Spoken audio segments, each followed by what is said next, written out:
mais especificamente, na verdade, para os Estados Unidos, para falar da Venezuela, né? Porque o Eliseu Caetano já está conectado com a gente, porque subiu a tensão em relação ao anúncio aí de bloqueio dos navios petroleiros da América que circulam ali pela América Latina. E a Rússia já se manifestou, falando que a movimentação na região pode gerar consequências imprevisíveis. E o petróleo ganha foco na campanha norte-americana. Ainda mais a gente estava falando aqui de geradores, né? Olha só toda a instabilidade que está sendo gerada.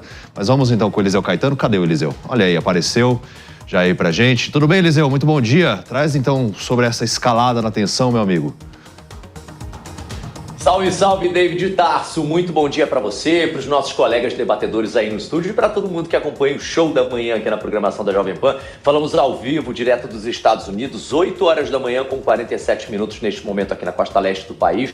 Temperatura de momento no sul da Flórida, na casa dos 19 graus Celsius. A nossa equipe de reportagem segue acompanhando aí os desdobramentos e a repercussão no mundo inteiro da escalada da tensão envolvendo Estados Unidos e Venezuela, que, aliás, escalada essa que parece não ter fim, né? Não para de subir.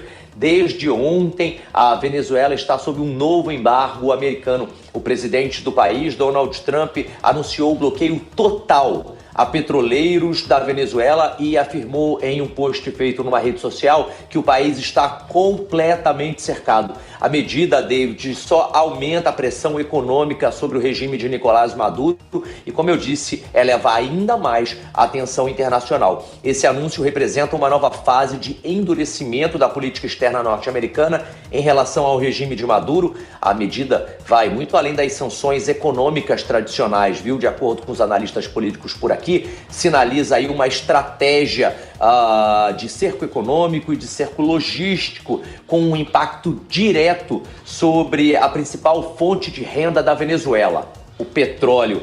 A Venezuela, para quem não sabe, possui uma das maiores reservas de petróleo do mundo e a economia do país é altamente dependente da exportação desse recurso. Daí, ao impedir a circulação de navios petroleiros sancionados pelos Estados Unidos, o país, né, a Casa Branca, acabará estrangulando, digamos assim, financeiramente a Venezuela, o regime venezuelano, e reduzindo em muito a capacidade de arrecadação, de importação de bens essenciais e até de manutenção da estrutura estatal. Os analistas por aqui também dizem que esse tipo de bloqueio pode agravar ainda mais, David, essa crise econômica e humanitária já enfrentada pela população da Venezuela. Trump justificou a medida, disse que ela se faz necessária nesse momento. Esse discurso só reforça aí a estratégia externa da Casa Branca de pressionar os governos que não estão alinhados com eles. Do ponto de vista internacional, como eu disse, além de aumentar as tensões diplomáticas com a Venezuela, vai acabar reverberando nos países vizinhos. E aí a gente fala Chile, Colômbia e até mesmo o Brasil. A Argentina e Chile, talvez um pouco menos por conta de um alinhamento que vem se desenhando ao longo dos últimos dias. O governo da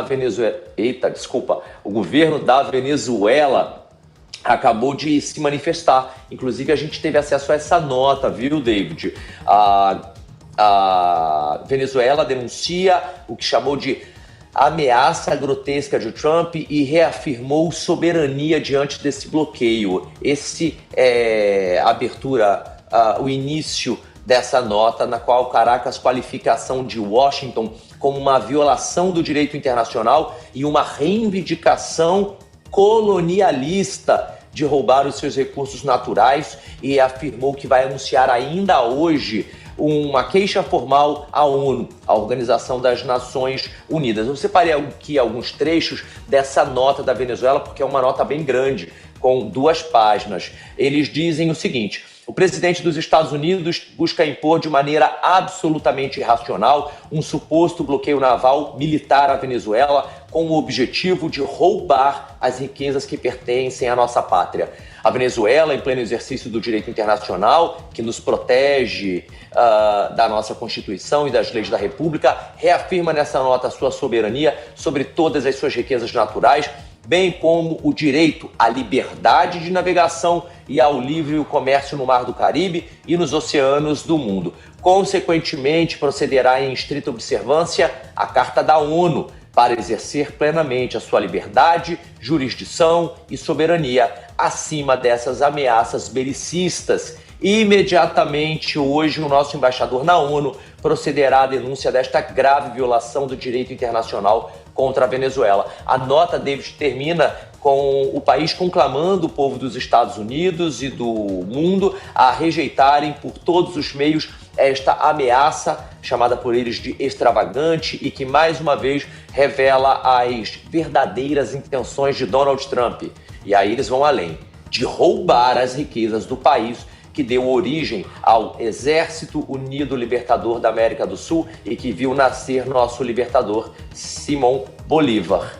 E a nota, como eu disse, da Venezuela é bem grande e a tensão não para de subir por aqui. David, antes de eu te entregar e de finalizar esse link, hoje à noite, 9 da noite pelo horário de Washington, daqui da costa leste americana, portanto 11 horas da noite pelo horário daí do Brasil, de Brasília, Donald Trump prometeu fazer um pronunciamento oficial à nação que vai ser transmitido ao vivo, direto do Salão Oval da Casa Branca. É o salão mais importante, onde ele só faz pronunciamentos importantes. E a rádio bastidor aqui, a rádio corredor, a fofoca entre republicanos e democratas, dá conta de que ele vai falar sobre a Venezuela. Seria aí uma possível invasão, um possível ataque americano na Venezuela? A gente ainda não sabe, não temos essa confirmação, mas a expectativa é de que a pauta seja a Venezuela.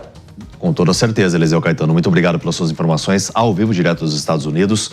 De fato, né? A gente tem vários contextos aí para interpretarmos. Venezuela completamente cercada, então essa informação do presidente americano Donald Trump. A Rússia já entrando no circuito dizendo que, olha, as consequências podem ser realmente assim danosas a toda a questão da América. Então, de que forma que a gente pode ver um avanço da incursão das tropas americanas na Venezuela?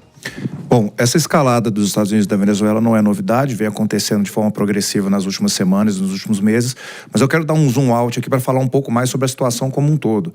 O Donald Trump está fazendo uma atualização da antiga doutrina Monroe, que é os Estados Unidos exercer uma força hegemônica nesse hemisfério, nas Américas. Então ele está fazendo essa pressão em vários países aqui da América do Sul, tentando reforçar essa onda de guinada mais à direita que está acontecendo. Vai colocar agora uma base militar no Paraguai, que vai ser importantíssima. Tem cercado a Venezuela, e esse cerco agora do petróleo, ele não é só contra a Venezuela. Ele vai prejudicar a Cuba, principalmente, que é um grande receptor desse petróleo da Venezuela, que é um grande outro inimigo também dos Estados Unidos, nesse sentido. Prejudica laços com a China, prejudica laços com a Rússia. E, apesar da Rússia ter feito um comentário, não foi nem pelo Putin, foi por um embaixador, repreendendo essa ação dos Estados Unidos, foi uma repreensão muito modesta, né, baseado no todo o contexto que a gente está vendo. E uma repreensão quase que sozinha. Então você vê que eles falaram que vão levar esse caso para a ONU. A ONU não vai fazer nada, porque a ONU são os países da Europa. Os países da Europa estão vendo com bons olhos esse movimento, porque eles sabem do regime que está na Venezuela, eles precisam do petróleo da Venezuela, porque a guerra com a Rússia está privando eles de petróleo russo, então eles precisam de um petróleo da Venezuela, e uma entrada dos Estados Unidos ali vai abrir esse mercado, então vai baixar o preço do barril de petróleo, vai melhorar o cenário energético para outros países que estão afetados pela guerra na Ucrânia. Então você não vai ver, e não está vendo nenhum movimento contrário de países com relação a isso. Os Estados Unidos estão, por sua vez, preparando o terreno ali, jogando nos bastidores para colocar um governo que será favorável a eles, uma vez que o regime Maduro cair, e vai cair, isso é inevitável. E nós vamos ver um impacto nos mercados com a redução do preço do barril de petróleo. Então, vai um pouquinho além da relação só Estados Unidos e Venezuela, tem todo um contexto maior aí por trás. E se hoje à noite, então, mano, o Trump realmente anunciar que vai promover uma incursão na Venezuela? Olha, David, eu fico preocupado, porque, por um lado, obviamente, o que todos nós desejamos é assistir a queda do regime Maduro quanto antes. Ele fraudou a eleição, ele é um ditador sanguinário que oprime o povo venezuelano, que causou a maior diáspora, né? Ou seja, a fuga de venezuelanos do seu próprio país em busca de condições melhores de vida, gerando um fluxo migratório por toda a América Latina de venezuelanos venezuelanos que saíram das suas casas contra a sua própria vontade, porque o que desejavam de fato era construir a sua vida com liberdade na Venezuela, mas foram privados desse direito por uma ditadura sanguinária. Então não há dúvida de que todos nós desejamos que a ditadura de Maduro acabe. A questão é: de que forma, como que é possível, a partir de uma incursão militar, acabar com um regime ditatorial e implantar uma democracia? As tentativas que nós assistimos dos Estados Unidos no Oriente Médio nessa direção, por exemplo, acabaram com fracassos militares e, sobretudo, fracassos políticos. Porque muitas vezes, quando você simplesmente mata um ditador e você não consegue revitalizar as instituições daquela sociedade para que respirem um ar de liberdade, o que acontece é a substituição de um ditador por outro. E aí a gente tem que lembrar, o regime ditatorial na Venezuela não nasce com o Maduro, nasce com Chávez. Chávez morreu e o que aconteceu? Maduro substituiu, mantendo a lógica ditatorial. Então, eu vejo com muita preocupação e acho que, infelizmente, não é tão simples a gente assistir ao fim do regime Maduro na Venezuela, para que floresça uma sociedade livre. E o modo de conduzir esse processo importa bastante, porque é preciso garantir legitimidade institucional junto à população venezuelana. Tomara também que não tenha intervenção, né, do Brasil em nenhuma fala, esse é porque o aí que pode ser mais desastrosa. Isso é o que mais me preocupa, assim. Eu acho que talvez um cálculo do Trump em relação às sanções tenha sido sobre o aumento da situação problemática em relação à Venezuela e como o governo do Brasil vai se posicionar. Então, numa situação que já está apaziguada, não tem nenhum sentido estratégico o presidente Lula ou Itamaraty falar assim: vamos defender a Venezuela, vamos, meus irmãos.